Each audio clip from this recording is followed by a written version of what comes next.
Big names వాళ్ళు, big names, but కానీ వాళ్ళ కోసం ఎవరు వెళ్ళా. అదే ఎగ్జాక్ట్, అంటే వాళ్ళు తెలిసిన మన స్టార్స్ కాదు కదా ఫ్యాన్స్ వెళ్ళడానికి. తెలిసినా కూడా ఇప్పుడు మీరు ఫాస్ట్ అండ్ ఫ్యూరియస్ ఈ సిరీస్ ఉన్నాయి, అవును, you don't go there because of ఫలానా రాక్ ఉన్నాడు, డ్వైన్ జాన్, దానికి వెళ్ళట్లేదు మీరు. అది స్పెక్టకల్, అది వెహికల్స్, చేజెస్, యాక్షన్, అది. సో అప్పుడు ఏంటి, మీకు తెలిసిన యాక్టర్ ఉండొచ్చు కానీ వాడి కోసం సినిమాకి వెళ్ళటం మానేశారు హాలీవుడ్లో. అది నేను చెప్పేది. You know, so true, yes.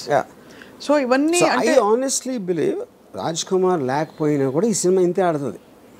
ఆ ట్రైలర్ బట్టి, దాన్ని బట్టి రాజ్ కుమార్ బదులు ఆ రేంజ్లోనే ఏ యాక్టర్ ఉన్నా కూడా మోరల్లెస్. అదే మీరు ప్రభాస్ ఉన్న సినిమాలో మీరు ఎవరినో పెడితే ఆడకపోవచ్చు, అది నేను చెప్పేది. అది ఎందుకంటే దాని డిజైన్ కూడా వేరే ఉంటుంది. అవునవును, అందుకే ఆటిట్యూడ్ అసలు ఆ మోడల్ మారిందా అని అడిగింది కారణం అదే. బికాస్ ఇంతవరకు మనకి తెలిసి మన స్టార్స్ ఎలివేషన్స్ లేకుండా స్టార్స్ అయ్యుండి బట్ ఒక ఎంఐ మిషన్ ఇంపాసిబుల్ సిరీస్ లాగా లేదు ఒక ఇలాంటి వాటిలో చూసిన సందర్భాలు చాలా తక్కువ. బికాజ్ మామూలు మన సినిమాలో హీరో ఊరికే తల తిప్పితే కూడా దానికి ఒక ఎఫెక్ట్, ఇది ఒక స్టార్ హీరో. అలాంటిది showing them like normal people వచ్చింది అలాంటి సినిమా. అసలు ఒక రుద్రవీణ నాకు గుర్తుంది, చిరంజీవి గారు నార్మల్గా మెగా స్టార్ అయ్యింది. డెఫినెట్గా ఐ ఫీల్, అంటే ఇప్పుడు బాలచంద్ర గారు ఉన్నారు, అఫ్ కోర్స్ బాలచంద్ర గారు ఈ టైంలో తీయలేదు అలాంటి విశ్వనాథ్ గారు, ఆఫ్ కోర్స్. నాకు తెలిసి వెన్ ద టైమ్ సాగర్ సంగమం ఆ టైంలో తీసినప్పుడు Kamal Haasan image would have been very different. అప్పుడు వచ్చిన కమల్ హాసన్ ఫిలిమ్స్కి సాగర్ సంగమంకి ఏమి ఏదో ఉండదు. ఇంకోటి, మీరు శంకరాభరణంలో సోమయాజుల్ గారు లాంటి ఒక 60-year-old అన్నోన్ పర్సన్ని ప్రొటాగనిస్ట్గా పెట్టడం అనేది నాకు తెలిసి ఇప్పుడు కూడా ఎవడు అసలు ఇమాజిన్ కూడా చేయడు. అలాగే ఒక అంత పొడుగ్గా ఉండి ఆల్మోస్ట్ యూనో డస్కీ కాంప్లెక్షన్తో మంజు భార్గవ్ గారిని హీరోయిన్గా పెట్టడం కూడా ఎవరు ఊహించుకోలేరు మీరు అన్నట్టు. బట్ అది కూడా ప్రొటాగనిస్ట్ని మీరు నాన్ యాక్టర్ని ఎవరు ఐఏఎస్ ఆఫీసర్ని తీసుకొచ్చి పెట్టడం అని దానికన్నా రిస్క్ అయితే పరాకాష్ట. ఇది కరెక్ట్ రైట్.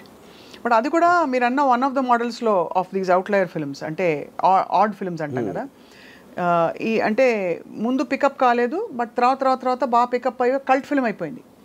ఇదేమో స్త్రీ 2 ఏమో పికప్ అవుతుందో లేదో తెలియదు, బట్ ఫస్ట్ డేనే ఎంత బ్లాక్ బస్టర్, ఇంకా దాని గురించి ఏం మాట్లాడక్కర్లేదు అంతే. అంటే అలా ఉంది దాని మీరు చెప్తున్న కనెక్షన్. ఇంకోటి ఏమైంది, నిన్న దాంతో రిలీజ్ అయిన అక్షయ్ కుమార్ సినిమాకి 5 కోట్లు వచ్చింది. 54 కోట్లు రాజ్ కుమార్ సినిమాకి వస్తే 5 కోట్లు అక్షయ్ కుమార్ సినిమాకి వచ్చింది. 5.5 కోట్లు అంతా జాన్ అబ్రహం సినిమాకి వచ్చింది అదే రోజు. మరి తీసేవాళ్ళు ఇప్పుడు నెక్స్ట్ ఎవరైనా హీరో రెమ్యునరేషన్ ఒక సిరీస్ ఆఫ్ ఫ్లాప్స్ తర్వాత తగ్గించుకునే సందర్భాలు ఉండుంటాయి ఆర్జీవి గారు? చేస్తారు. ఎందుకంటే అప్పుడు ఏం చేస్తారంటే ఇప్పుడు ఎంత ఇస్తామండి సినిమా హిట్ అయితే అంత ఇస్తాం ఇలాంటి కొన్ని డీల్స్ పెట్టుకో కొంచెం అదే క్లాజులు బ్యాక్ ఎండ్ అలాంటి.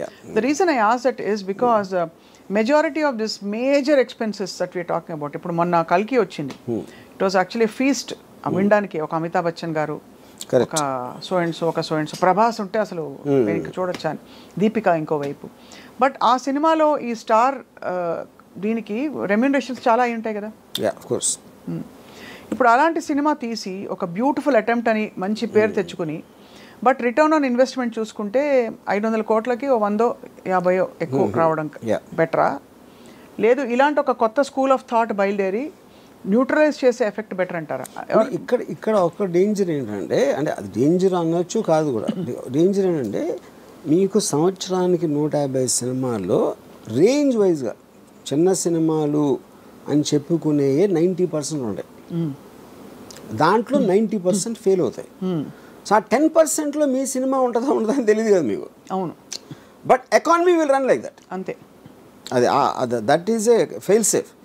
అప్పుడు మేము పెద్ద సినిమా చేసి అన్కంట్రోల్ బడ్జెట్ ఎంత రెమ్యూనరేషన్ ఇచ్చినప్పుడు ఎంత పోవటానికి ఛాన్స్ ఉందో. ఇప్పుడంటే ఇప్పుడు నేను పేరు చెప్పండి, ఒక సినిమా మీరు 400 కోట్లు తీసారనుకోండి, దాంట్లో మీకు 200 crores నష్టం వచ్చింది అనుకోండి. ఇప్పుడు మీరు దీని బేసిస్లో 10 కోట్లు 15 కోట్లు సినిమా తీస్తే ఎంత పోయినా కూడా మీకు 10-15 పోతుంది, ఇక్కడలాగా 200 పోదు. అంతే కదా. అంతే రిస్క్ ఇస్ లెస్ అంటే కరెక్ట్. బట్ కొడితే జాక్ పాట్ కొడితే ఇంకా తిరుగుంటుంది అది. బట్ ఆల్ ద సేమ్ ఈ హీరోలు అందరూ వాళ్ళ రిస్క్ కూడా ఒక సినిమాలో ఎంగేజ్ అవ్వడం ఈజ్ వెరీ హై బికాస్ వాళ్ళు తొందరగా పీక్ అయిపోతారు. ఆ తర్వాత దానికంటే ఏదైనా తక్కువ ఇస్తే చూసుకోరు. చచ్చినట్టు ఆ లీగ్ ఆఫ్ మార్కెట్లోనే ఇప్పుడు ప్రభాస్ వచ్చి సడన్గా మంచి ఒక ఇలాంటి ఒక 127 hours లాంటి సినిమాలో ఆర్ సంథింగ్ చేస్తారా అంటే whether people will digest, whether he'll take that risk we don't know. He's compelled to work now in very very big projects. దానికి రీజన్ ఏంటంటే ఇప్పుడు 127 hours ఈ లెక్క తెలియదు అనుకోండి ఏదో సంథింగ్. ప్రభాస్కి డబ్బులు ఇచ్చేది not about the story, not about that. అతను స్క్రీన్ మీద హై స్పీడ్లో వస్తే అంతమంది ఎక్సైట్మెంట్ వస్తుంది అనేది కాస్టింగ్ ఫ్యాక్టర్. అది that is what super stars are suppose to be. అప్పుడు అలాంటి మూమెంట్స్ ఉన్న స్టోరీనే వాళ్ళు ఎన్నుకుంటారు. అదే వాళ్ళు వచ్చి వేరే సినిమా తీసినప్పుడు ఆమీర్ ఖాన్ ఒక్కడే చాలా తెలుగు చేస్తాడు. ఆమీర్ ఖాన్ ఏం చేస్తాడంటే ఇప్పుడు ఏంటి, ఒక సపోజ్ తను గజనీ లాంటి సినిమా తీసాడు కూడా చాలా పెద్ద హిట్ అయ్యేది. తర్వాత తను తారే జమీన్ పే తీస్తే తారే జమీన్ పేలో చూస్తారా అది మంచి స్టోరీ, కానీ గజనీకి అలవాటు పడిన వాళ్ళు దీన్ని చూస్తారా అంటే దానికి ఆమీర్ ఖాన్ ఏం చేశాడంటే గజనీ నమ్మిన ప్రైస్లో 1/10 కమ్మాడు తారే జమీన్ పే. అప్పుడు ఆమీర్ ఖాన్ లాజిక్ ఏంటంటే నేను ఈ సినిమాలు కూడా చేస్తాను, కానీ ఆ ప్రైస్కి అమ్మినప్పుడు ఆ ఆడియన్స్ నేను రీచ్ అవ్వలేను. దీని ఆడియన్స్ దీనికి ఉంటారు. కరెక్ట్. యా, అప్పుడు ఏమైంది, గజనీ కాస్ట్ 40 crores అయితే ఇది 5 crores అయింది. 5 crores అయ్యేటప్పటికి ఇది కూడా 60 చేసింది. 60 crores తారే జమీన్ పే. అదే ఒక 90 చేసి ఉండొచ్చు. 60 కాకపోయినా 10 చేసినా కూడా హిట్టే కదా.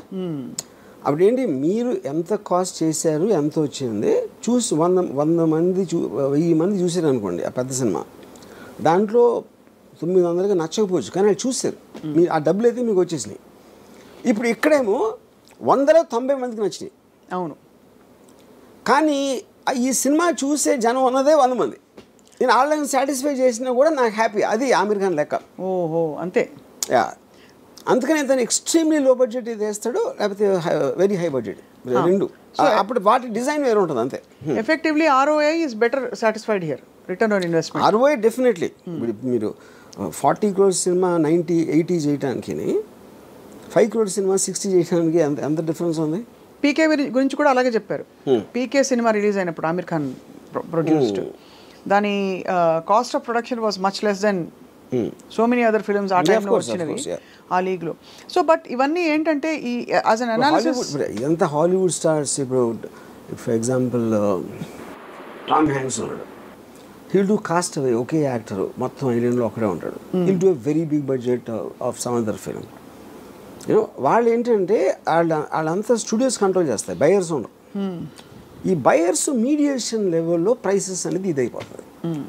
అప్పుడు PVR జానేతు జానేనా సినిమా, అదే ఒక 5 కోట్ల సినిమా, ఆమీర్ ఖాన్ మేనరుడు, ఆమీర్ ఖాన్ ప్రొడ్యూస్ చేశాడు. చాలా ఆమీర్ ఖాన్ ఏం చేశాడు, అది వాళ్ళు 35 crores ఆఫర్ ఇచ్చారు కొనడానికి.